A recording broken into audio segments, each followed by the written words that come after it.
아버지 하나님, 빛나고 높은 보좌에 천한 몸 이르러 그 영광 몸소 배울 때 내 기쁨 넘치리. 이렇게 분명한 현실이 우리 안에 이루어질 수 있도록 성령을 보내셔서 이 땅에 살지만 거룩하게 살으라고 경고해 주시고, 또한 이러한 천국의 현실이 실제로 있다는 사실을 알려주셔서 값지게 살아달라고 이 땅에서의 수명을 연장해 주십니다. 아버님, 그리스도가 소중한 것만큼 나도 소중하고, 내가 주를 높이고 경외하는 것만큼 주님도 저에게 성령의 진실을 알게 하시니, 갈수록 그리스도를 믿는다는 축복이 얼마나 큰지를 실감케 하셔서 모든 성도들이 동일한 마음으로 주님을 사랑하게 하옵소서. 맡은 채찍도 찔린 가시도 남의 사건이 되지 말게 하시고, 내 사건 속에서 그리스도의 몸을 고난 중에서 배울 수 있도록 각자가 예수 그리스도를 완성해가는 성도들로 축복받게 하옵소서. 오늘도 함께하는 이 좋은 자리에 주의 성령 임재하셔서 성부, 성자, 성령으로 이 안을 채워가소서. 예수님의 이름으로 기도합니다. 아멘.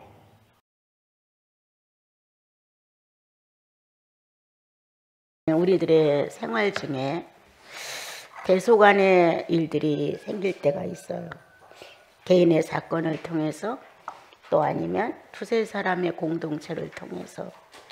그러나 어떤 사건이든 우리는 나를 유익하게 하는 사건으로 받아들일 만큼 성숙해져야 합니다. 어린아이는 잘못을 했어도 잘못을 모릅니다. 왜 부모가 화를 내는지, 왜 속상해하는지, 왜 큰 소리로 말해야 있는지를 분간하지 못합니다.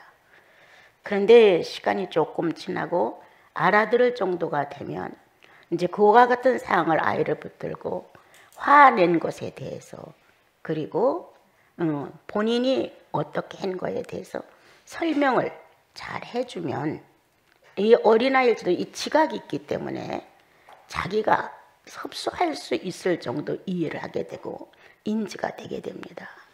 그래서 자기의 수준만큼, 왜 엄마가 화를 냈는지 자기 수준만큼 압니다, 여러분. 내가 무엇을 어떻게 했는지. 그래서 이제 총명한 아이는 더 빨리 터득을 하고 알게 됩니다. 그러나 미련하고 지능이 낮으면 참 어렵습니다. 예수인은 예수의 지능이 있습니다. 난 누가 뭐라 한다 할지라도 거듭난 영혼은 그리스도의 뇌가 있다고 난 말합니다.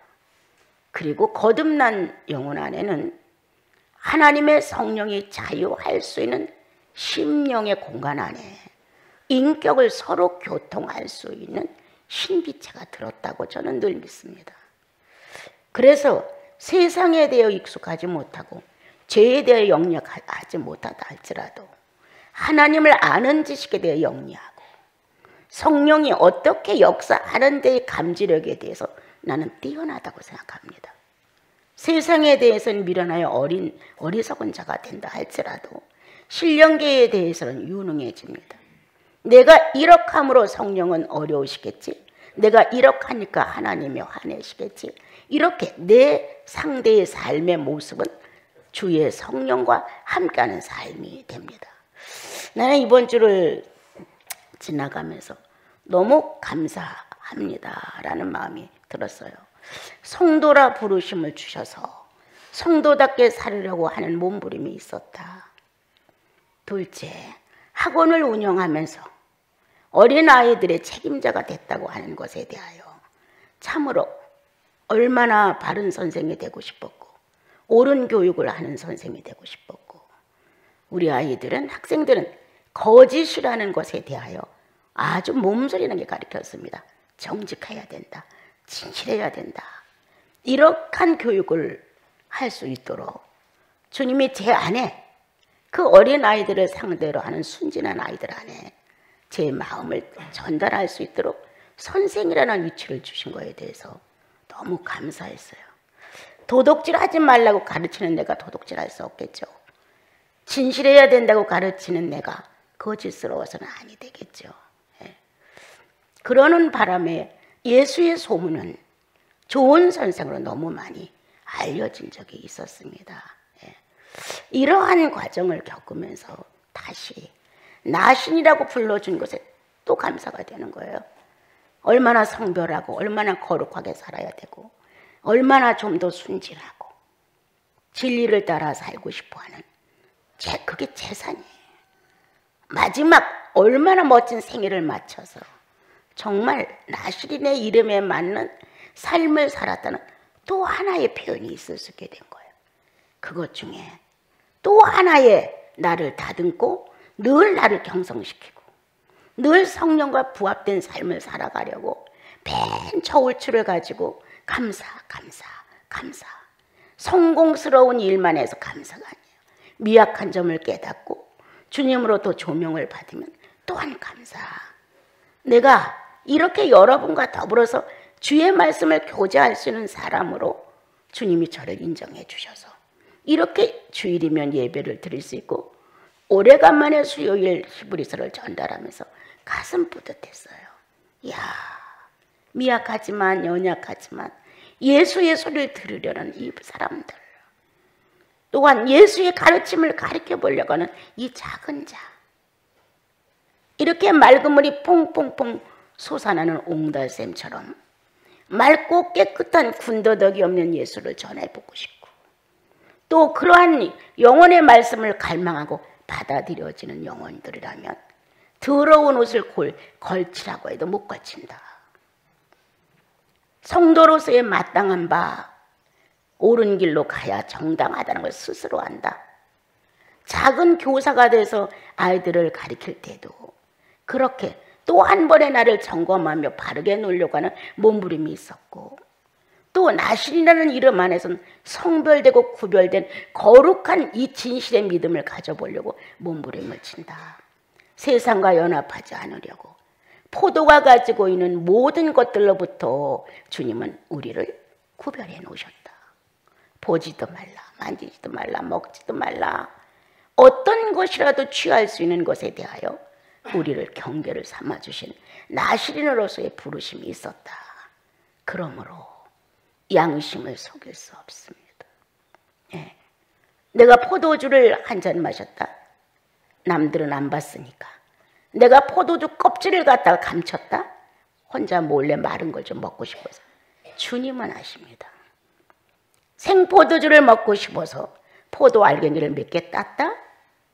다 몰라. 그런데 내 속에 있는 그분은 포도주에 대해 금법을 내렸단 말이에요. 포도주에 대해 아니야 라고 경계를 치셨어요. 성도는 깨끗하고 순결하게 살아야 돼. 이런 주님의 지침서가 우리 영혼 안에 있으므로 스스로 합니다. 포도주를 마셨는지 포도 알갱이를 감췄는지 마른 건포도를 탐욕하고 있는지 껍질이라도 먹고 싶어 하는지 너무 잘 아십니다, 여러분. 그런 데서 훈련을 받고 내 자아를 이기는 방법을 배운다는 거예요. 한 번, 두 번만 거부하고 한 번, 두 번만 정직하면 이 삶의 정직이 쫓아오게끔 되어 있습니다. 그런데 정직의 훈련을 받지 않으면 정직할 수 없습니다. 안 됩니다, 여러분. 그래서 여러분들이 성도라는 부르심이 있었지만 또다시 나시라는 부르심을 주님이 축복해 주었다면 나시린답게 살으려는 자기의 간절함을 성령은 모르시겠느냐? 안다는 거예요. 내가 어떻게 도덕적으로 윤리적으로 나를 어떻게 보려는 게 아니라 나시리는 주님을 사랑하면 되는 거예요. 사랑함으로 인하여 포도에 관심이 없어요. 건포도에 관심이 없어요. 껍질에도 관심이 없어요. 알갱이에도 관심이 없어요. 주님을 사랑한다는 이 자체는 경계가 그렇게 짐스러워지지 않아요. 당연하게 받아들여지고 감사함으로 받아들여지고 그 경계가 있어서 나를 지킬 수 있는 게 너무 좋은 거예요. 우리는 아나니아 삽비라가 그렇게 주님 앞에 정직하지 못한 표현을 했다는 것을 사도행전에 읽으면서 교훈을 받잖아요. 아, 나는 그렇지 말아야지. 엄청나게 내 영혼의 개혁이에요. 우리는 어릴 때부터 조금만 좋은 거는 내가 갖고 싶어 감추잖아요.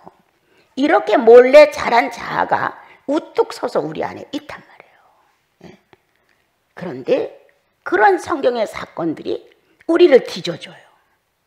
그러므로 만약 감추고 나면 이건 아니야. 이렇게 스스로 나와 여러분의 성령이 함께한 양심이 얘기를 해준다는 거예요. 이렇게 성별된 삶을 살아갈 수 있도록 나신인으로 불러줬다. 그럼 보통 사람들이 평범하게 여기는 것을 나시리는 안 된다고 한다. 주심은. 평범한 사람은 포도주 한 잔 마실 수 있다. 경계가 없으니까. 금법이 없으니까. 먹지 마라 안 하셨으니까. 나시린에게만 먹지 마라 하셨으니까. 그럼 먹지 말라, 손대지 말라, 탐욕하지 말라는 이 물건에 대하여 우리는 자아를 이기는, 나를 다스릴 수 있는 연단을 받았다는 거예요. 그 연단의 가치는 영생에 포함된다는 거예요. 어마어마한 보상을 받을 수 있는. 10개의 계명을 가지고 이스라엘 민족을 축복을 하셨습니다. 10개의 계명 중에 어느 사람은 5개를 준수하고 어느 사람은 7개를 준수하다 세상을 떴어요. 그렇다면 주님은 누구를 더 보상하시겠느냐? 7개를 준수한 사람은 5개를 준수한 사람보다 2개를 더 희생한 거예요. 헌신한 거예요. 남모르게 눈물도 흘렸을 것이고 주님 앞에서 바른 자세를 가져보려고 애도 따봤을 것이고 또한 안타깝게 회개도 해봤을 것이고 5가지를 가진 사람이 7가지 가진 사람이 저기 유난을 왜 이렇게 떨어 하고 비유가 상했던 이런 사건도 느낄 수 있었을 거예요. 그런데 7개를 가지고 있는 그 사람은 8개, 9개를 완성하지 못한 것에 대한 탄식이 있는 거예요. 왜 10개를 놓았는데 나는 겨우 7개만 가지고 왜 내 하나님을 만족시키지 못해? 나머지 3개를 내가 왜 이걸 못해? 이런 탄식이 있는 안타까움을 가지고 주님 앞에서 의로운 죄인의 모습을 갖추고 있는 거예요. 의로운 죄인의 모습을. 그런데 5개 있는 사람은 왜 이렇게 저래? 저만 하면 감사하지.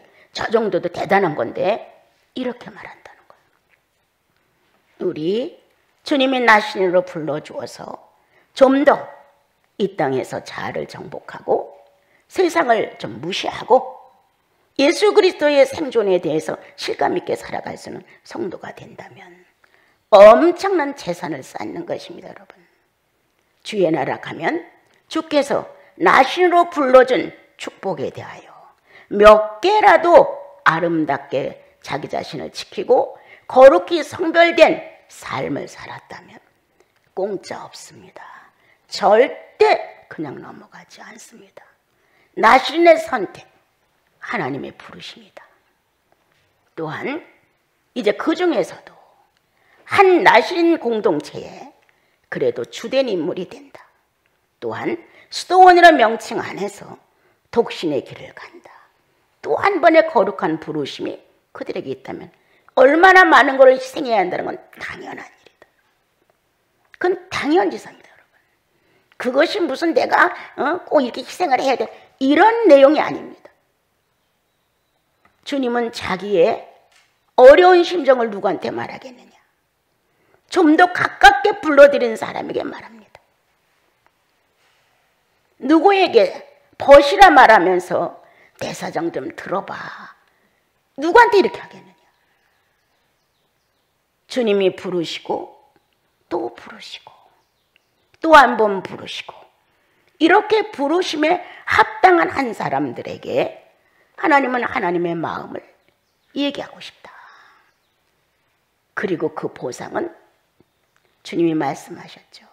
이 땅에서 아비나 어미나 자기 형제나 제마나 전토나 이것보다 주님을 더 사랑하면 영생을 못 받을 사람이 없고 배로 빛난다라고 기록을 하셨습니다.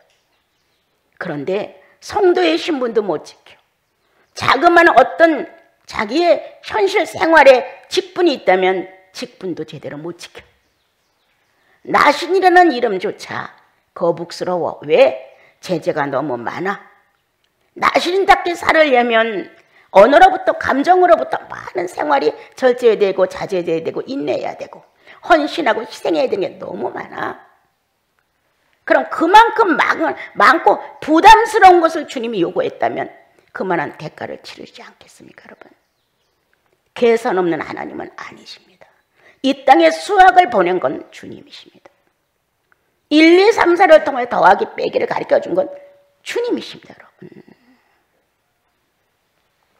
그런데다가 더군다나 나시린의 어떤 작은 공동체에 부르심을 더했다면 당연히 거기에 맞는 나를 만들게 해요. 하나님을 사랑하자. 그것을 내 힘으로 해보려고 하는 게 아니라 하나님을 사랑하는 거예요. 하나님을 사랑한다는 마음을 갖게 되면 내 욕망이 부서져 내리거든요. 예수님을 사랑한다는 마음을 갖게 되면요, 나도 모르게 희생과 헌신은 저절로 나오거든요.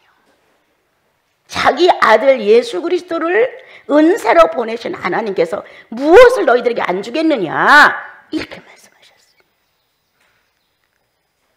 무엇을? 아들 예수 그리스도를 구원의 주님으로 은사로 보냈는데 뭘 안 주겠느냐. 이 엄청난 희생이 하나님 안에 있어요. 예수 그리스도 안에 있어요. 그는 자기를 버리사 십자가의 못을 받고 죽기까지 순종하여 하나님의 아들이라는 명칭을 받았느니라. 예수의 건전한 희생, 하나님 아버지를 위한 자원적인 희생이 우리 영혼 안에 있다는 거예요. 누가 꼭 그렇게 해서입니까?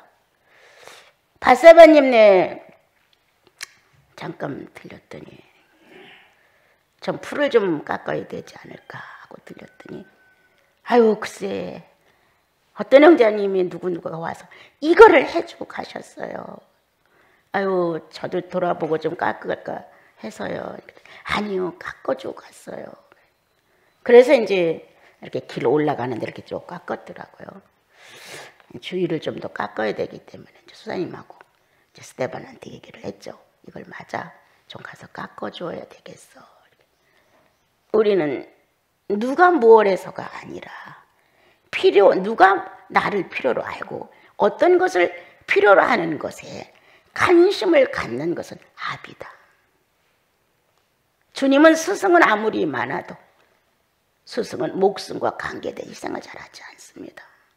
배움에 관계된 희생은 해줘도, 그러나 아비는 배움에 대한 희생과 목숨에 대한 희생을 함께 해줍니다.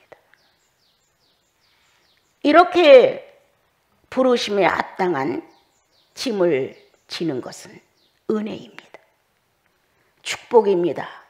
이건 말할 수 없는 나의 사생활 중에 하나님을 높이는 것입니다. 더더욱이 나라는 한 사람이 내 질서를 안 지키면 나는 마이너스를 4대인가를 거쳐야 됩니다. 이렇게 자기의 직분에 맞는 자기를 만든다는 건 희생 없이는 안 됩니다. 뜨거운 눈물이 펑펑 한두 번 떨어지는 게 아닙니다, 여러분. 모세가 말한 것처럼 내가 저들을 낳았습니까? 내가 저들의 아비입니까? 이렇게 말한 심정이 한두 번 지나가는 것 아닙니다. 하나를 주면 둘을 요구하는 이러한 삶의 표현들은 예수인이 아니면 누가 감당을 해줍니까, 여러분? 오늘 지난주 생각해본 부르심에 대한 걸 좀 생각을 해봤습니다. 이야, 얼마나 경건하게, 얼마나 건전하게, 얼마나 정직하게, 얼마나 순수하고 거룩하게 이렇게 살아갈 수 있도록 주님은 내 테두리를 바짝 조여주셨다. 성도라고 한번 조였어. 교사라고 아이들을 가르치는 사람으로 날 조였어. 600명에 달하는 아이들 속에서 선생님이라는, 그때는 원장님이라는 말보다는 선생님이라고 다 했어. 나신이라는 이름으로 또 한 번 조여주셨어요. 다시 이제는 나신인 수도원의 원장이라는 이름으로 날 또 조여주시는 거예요. 야, 나 주님께 아무것도 보답한 것도 없고 드린 것도 없고 내놓은 것도 없고 뭐 하나 이렇다 할 만한 희생물 하나도 없는 나에게 주님은 이토록 멋진 축복을 해주셔서 내 자아를 경계를 시켰구나. 여기까지 나가지 마. 성도니까, 수백 명의 교사니까 여기까지 나가지 마. 나실이니까 이 경계 밖은 나가지 마. 또 지도자니까 이 경계를 나가서는 안 돼.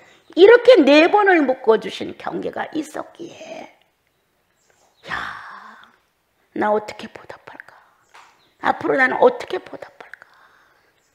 이런 마음을 갖고 있었습니다, 여러분. 현실 그대로에서 평화를 느껴라 라는 마음이 왔어요. 이런 일 저런 일, 뭐 크고 작은 이런 사건들이 뭐 큰 시련이다 막 이런 건 아니지만 심령을 연단한다, 마음을 연단시켜요. 예. 이럴 때 성령으로 내가 이 모든 것을 평화를 느끼고 주님과 화합된 심령을 갖는다면 다 할 일을 다 하는 거예요. 다 하는 거라는 거예요. 그런데 이게 아닐 때가 있다는 거예요. 뇌도 말해, 마음도 말해. 이 뇌와 마음이 말하는 거예요. 왜 저 사람은 저런 식으로 말을 해야 돼? 왜 저 사람은 저렇게 헌신을 안 해? 왜 저 사람은 저렇게 남을 좀 안 돌봐? 또 왜 저 사람은 꼭 그렇게 행동을 해야 돼? 이런 어떤 것들에 대한 자질구레한 파편 조각 같은 것들이 돌아다닌다는 거예요, 마음 안에. 그건 내가 아니라 그들이에요, 여러분. 설사 그들이 나를 향해서 총을 쐈다고 해도 내가 총바지가 대여했기에 총을 쐈겠죠. 그런데 그게 용납이 안 되는 거죠. 그럴 때 내가 나를 지킬 수 있어야 한다는 거예요. 그럴 때 마음 안에 평화가 이루어져야 한다는 거예요. 그럴 때 그 총바지가 대여했던 사건은 주께서 조성하시라는 거예요. 조성한 거라는 거예요. 저 사람이 나를 그렇게 생각해? 나는 저한테 은혜를 베풀었는데 저는 나를 원수 생각해. 이건 아니죠. 주께서 뭔가 또 부족해서 나로 하여금 깨닫게 하기 위해서 이런 문제를 발생시켜 주셨지. 여러분, 이렇게 여러분들을 불러주시고 함께 나실인 수도원에서 나실에는 구별된 경계를 가지고 축복받은 여러분, 조금 차지하시고 경제의 사건이나 남을 돌아보는 사건이나 성령과 더불어 아름다운 교제라는 사건이 평신도들보다, 일반 성도들보다 으뜸으로 달려야 합니다. 예, 나실인이나 그들과 똑같다 이건 아닙니다, 여러분. 그 나라 가서도 똑같지 않습니다. 거긴 많은 희생과 자기 포기와 자기 부인이 많이 따라왔어요. 발을 동동 굴릴 만큼 어려운 사건도 지나간다는 거예요. 그런데 주님은 나실인을 똑같은 방법으로 취급하신다. 공평치 않지요. 하나님의 자비와 긍휼이 아무리 커도 공의가 없으면 아닙니다. 공의가 있음으로 인하여 자비와 긍휼이 피신합니다. 나는 내가 신앙을 갖고 처음에 몇 년 살 때 공의를 이해를 못했습니다. 하나님의 공의가 뭐다 하고 목사님들이 얘기를 하는데도 절대 이 마음에 와 닿지 않았습니다.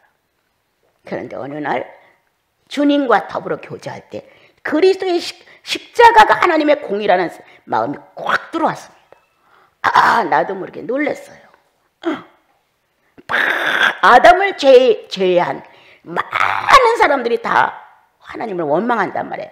왜 선악과를 따서 선악과를 따먹게 해서 죄인을 만들어 우리까지 수천 년이 지난 우리까지 죄인을 만드셨습니까? 라는 정죄에 대한 호소가 수천 년간 흘렀다는 거예요. 죄는 아담이 졌는데 이와 같은 죄인의 혈통에 유전자를 받아가지고 나는 선악과의 선택의 한 번 자유도 맛보지 못한 채 내가 죄인이라는 거예요. 이러한 사건에 대한 내용을 예수께서 정리하셨다는 거예요. 십자가의 못을 박아 모든 죄인들이 무릎을 꿇게 했다는 거예요. 나 때문에 당신 죽으셨습니까? 나 때문에 피를 흘리셨습니까? 나 때문에 옆구리에 창자죽이 생기셨습니까? 나 하나 살리고자 머리에 가시관을 쓰셨습니까? 나 하나 살리고자 높은 십자가에 매달려 발가벗은 몸으로 만민의 조석거리가 되셨습니까? 모든 그리스도의 구원을 받은 사람들은 예수께서 나를 구원하고자 하는 이 고난에 대하여 다 감격합니다. 하나님의 공의, 저질러진 아담의 대가가 후손들에게 끝없이 전달되니까 후손들이 원망한단 말이에요. 왜 아담은 선악과를 따먹어서 죄인이 됐을까? 왜 하나님은 선악과를 만들어서 죄인을 만들었을까? 이러한 의민의 내용을 공의로 정리하셨죠. 그래, 해결해 주마. 내가 아담을 만들었고 내가 선악과를 시련의 문제로 갖다 놨으니까 내가 이걸 해결해 주마 하고 하나님의 아들 예수 그리스도를 보내서 그 모든 인류 전체의 정죄의 원망을 당신 몸에다가 받았습니다. 벌집이 난 것처럼 하나도 상처가 안 된 데가 없었습니다. 아까 말한 총알바지가 되어서 죄인들마다 막 제멋대로 살면서 하나님 없다고 하는 소리로 다 총을 맞았어요. 하나님을 믿는 유대 백성조차도 여호와는 왜 이렇게 우리를 불행하게 만들어? 이럴 때는 좀 축복 좀 해주지 하고 원망의 회초리로 주님의 몸을 한없이 내리쳤어요. 이러한 죄인들이 행사했던 비인격의 많은 사건들을 주님은 다 받아내셨다. 그리고 부활하셔서 죄 없다고 저희들을 인정했다. 우리가 인정을 받을 때 자기 경험으로 안다는 거예요. 난 자기 경험, 영혼의 경험이 반드시 와야 예수님 때문에 변화를 일으키는 거지. 누구 때문은 아닙니다, 여러분. 그래서 이제 오늘은 그런 말씀이 생각났어요. 참 우리는 부르심에 대하여 죄인으로 살던 나를, 짐승처럼 살던 나를, 짐승보다도 못한 짓을 하며 살던 나를 주님은 성도라고 부르셨다. 성도라는 엄청난 자격을 주셔서 성령이 늘 하나님의 자녀라는 의식으로 인격을 바꿔가기 시작을 하셨다. 성령은 하나님의 아들 예수 그리스도를 실현하고자 하는 아주 멋진 경계를 갖고 들어오셔서 우리 안에서 일을 하신다. 내 멋대로 분주하고 내 감정 다 쓰고 내 언어 다 쓰고 내 생각 다 쓰고 내 행동 다 하는 이러한 현실에서 그냥 성도가 아니라 나 실면서 또 한 번 체제가 크게 떨어졌다. 구별하라. 그런 것이 성도였어요. 이건 거룩히 생활하라. 완전히 더 밀접하게 주님 안으로 끌어들이셨다. 그것으로 끝났느냐? 수도원이라는 명칭 안에 나를 조심스럽게 갈고 닦아 예수와 같이 빛나도록 권면해 주셨다. 내 거 아니야. 당신 거야. 주님의 나라 가면 예수 위해서 사는 게 아니야. 너 자신을 위해서 사는 거라고 딱 판명이 됩니다.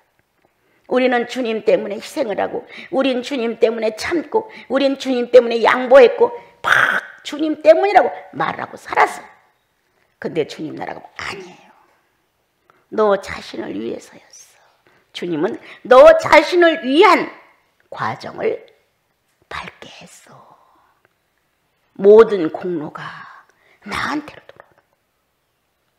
그러므로 성도로서의 일반 사람들보다 다른 희생과 헌신, 나신인으로서의 또 다른 부르심에 맞는 근면, 건전, 양보, 겸손, 이러한 삶을 살아가도록 우리를 이끌어 주신 주님의 부르심, 또한 그 안에서 그래도 얼마 되지 않은 이 나시린 수도원 안에서 또 하나의 명칭, 내가 말하지 않아도 잘 알잖아요.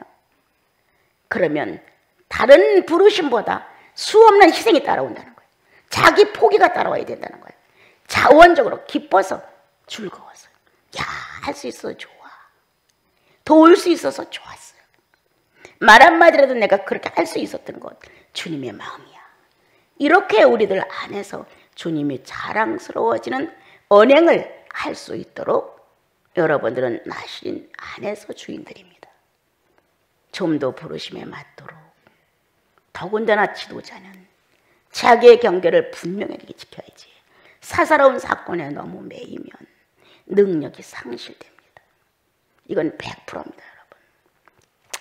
오늘 잠깐 사무엘에서 말씀드리는 것 중에 하나, 이의 부르심도 또한 그렇지 않았는가? 평범한 사울은 그냥 백성이었다. 어느 지파의 한 청년이었다. 그 시대에 조금은 낫다는 명칭을 받을 수 있는, 그리고 그 뒤를 이어서 다윗은 또 다른 부르심이 있었다. 우리는 우리들의 과정에 하루아침에 후닥닥닥 다윗이 되는 것이 아닙니다. 우리는 그냥 평범한 어느 한 지파에 속해 있는 건전한 친구 사울처럼 그 안에서 부르심을 받는데, 사울로서 부르심이 끝나느냐 아니면 다윗으로서 계승이 되느냐는 틀리다. 우리는 과정에 꼭 한 번 온다, 턴할 수 있는. 사울로 왕으로 부르심을 받았는데 마지막 성령을 거스리고 하나님의 영이 역사할 수 없는 비참한 이름만 왕으로서의 내 생애가 끝나느냐, 성도로서 그냥 끝나느냐, 아니면 어떤 시련의 과정을 통하여 살아계신 주님을 인정함으로 하나님의 성령을 직접 체험하는, 하나님과 직접 관계를 맺는 이러한 다윗이라는 왕자를 받을 수 있는 것이냐. 그때는 한 민족을 다스리고 하나님의 어떤 역사를 담당해주는 왕으로서 존재했는데, 우린 지금은 하나님의 자녀로서의 부르심을 받았는데, 여기서 자녀로서 부르심을 받고 그냥 세상살이 하다 죽느냐, 욕심낼 거 다 내고 주님 거 떼어먹을 거 다 먹고 희생하지 않을 거 하나도 안 하고 그냥 보통 사람들이 살아가는, 예배나 볼 줄 아는 이런 성도로 끝나는 것이냐, 아니면 그렇게 성령이 직접 나는 너를 갖고 싶어, 나는 너를 택하고 싶어, 이렇게 성령의 소원이 우리를 선택해 주신다. 좀 더 희생할 수 있지, 네 마음은 좀 더 헌신할 수 있어, 너는 근본적으로 조금 더 남을 위해서 너를 내놓을 수 있어. 뭔가 주님이 갖다가 당신의 사역을 할 수 있는 인격이 어느 정도 이 안에 있다는 거, 인간은. 주님은 그거를 찾고 싶은 거예요. 예. 그래서 주님은 다윗을 선택을 하셨죠. 사울, 물론 주님이 선택하셨어요. 두 번의 선택, 이제는 다윗을 선택하는 것이다. 우리도 그냥 평신도로 구원받고 살아가는 사울 정도의 선택선에서 살다 죽을 수가 있다. 이건 너무 억울하다. 내 자신의 억울함이 아니라 그리스도의 구속이 너무 억울하다. 우리는 어떤 시련의 과정을 통해서라도 다윗의 왕의 계승을 해야 한다. 그래도 우리 인간의 본능은 자기 멋대로 하고 싶을 때가 많다. 사람들과 관계에서는 후한데 자기 개인의 관계에서는 아주 인색하다. 또 남들이 볼 때는 꽤나 헌신을 하고 정말 약대는 걸러내고 하루살이는 삼키는 작은 것들은 아주 후하게 하지만 큰 것에 와서는 딱 아니더라고 잘라버린다. 이렇게 되어지면 사울로서 우리 일상을 마감합니다. 여러분들 어차피 몇 년 안에 수십 년 아니면 다 끝나는데 우리들 손해보고 살지 맙시다. 다윗의 계승 정도는 주님의 두 번의 부르심의 선택으로 되는 것입니다. 정말 자격이 있나? 정말 그리스도가 내 안에다 당신의 세계를 쏟을 수 있는 신령 세계를 마음 놓고 보낼 수 있는 정직의 도가 있나? 공의의 도가 있나? 거룩의 도가 있나? 그렇다면 주님은 다윗을 계승할 것이다. 내 마음에 합한 자, 내가 찾던 자, 그가 왕이 되었다. 그런데 어느 날 그가 한 여인을 통하여 엄청난 범죄를 저질렀습니다, 여러분.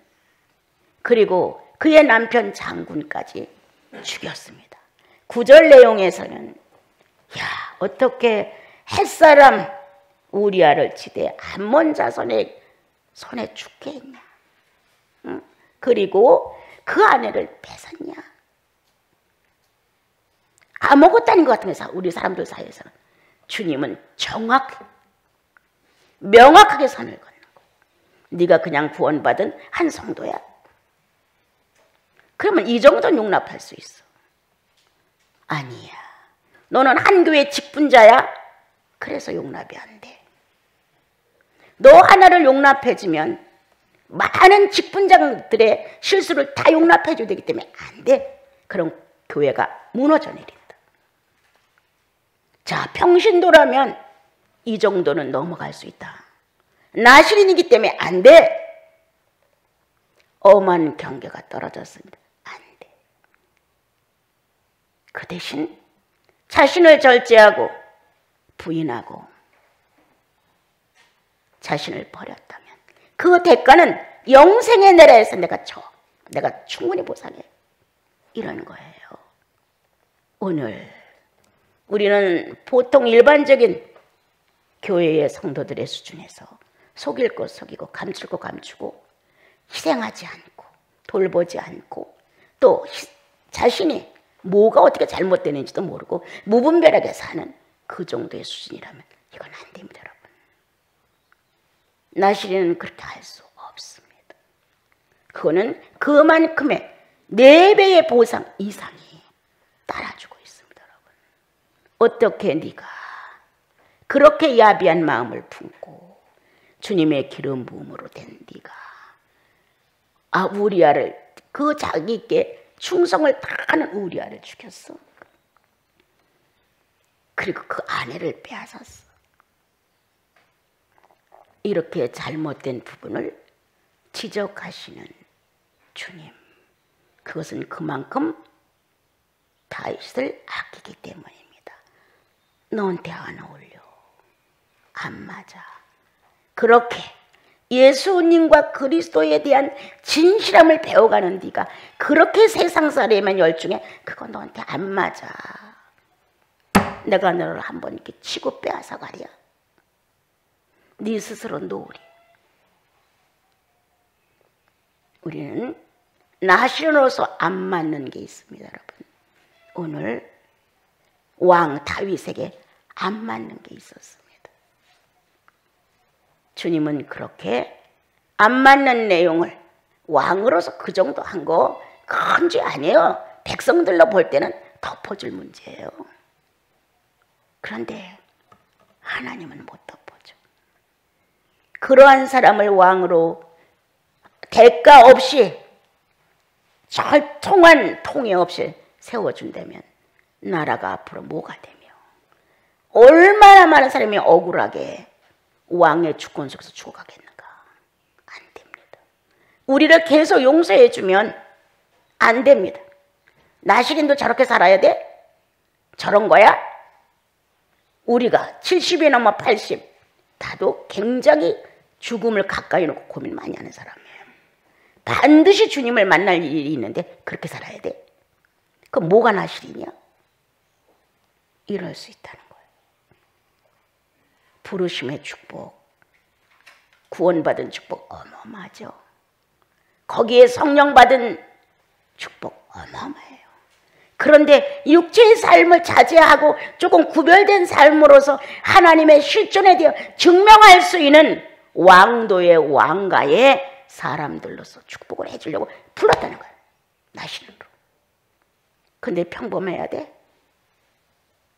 아니죠. 네가 하나를 내놔, 난 10개를 내놓는다. 네가 2개를 내놔, 100개를 내놓게. 주님은 아주 타산적이고 이기적인 나와 여러분에게 나시리는 그렇게 할 수 없노라고 일러주십니다. 이것을 잘 받아들이면 복되도다. 주님은 그렇게 지적 안 하죠. 네가 그런 나라 사람들한테 죽게 우리아를 내놨어? 더군다나 아내를 빼앗아왔어? 이 간증이 만약 다윗에게서 그대로 있었다면 다윗은 왕 역할하기 어려웠습니다. 그러므로 보상을 충분히 받아서 아이가 죽게 됐고 자기의 처들이 백주의 강간을 당하는 이런 모습이 진행됐죠. 사람 앞에 창피가 문제가 아니라 하나님 앞에 자기였습니다. 철저하게 배웠죠. 사람 앞에 자존심이 아니라, 사람 앞에 체면이 아니라, 사람 앞에 누가 나를 어떻게 생각할까 이런 두려움이 아니라 하나님의 심판이죠. 그렇게 멋진 심판을 해주심으로 다시 다윗은 궁궐로 들어올 수가 있었습니다. 우리 사람 눈치 보고 사람들의 평판에 두렵고 또 내가 여태까지 알리지 않은 문제를 알림으로 창피하고 체면이 말이 아니고 이런 거 아닙니다, 여러분. 주님은 오늘 어떻게 우리아를 그 손에서 죽게 했어? 어떻게 그 아내를 뺏어왔어? 이렇게 나와 여러분의 숨은 죄를, 숨은 자아의 욕망을 수술하십니다. 지적해 주십니다. 조명해 주십니다. 그리고 나시린답게 선택해. 하나님의 나시린답게, 나시린들의 구성체 안에 어른답게 선택해. 용서를 비는 것도 정중하게 빌어야 돼. 하나님께 드리는 제사니까. 그래서 형제 간에 화답이 돼야 돼요. 억지로 비는 것도 안 돼. 그런 척하는 것도 안 돼. 우리 가식 없이 삽시다. 성령의 사람으로 삽시다.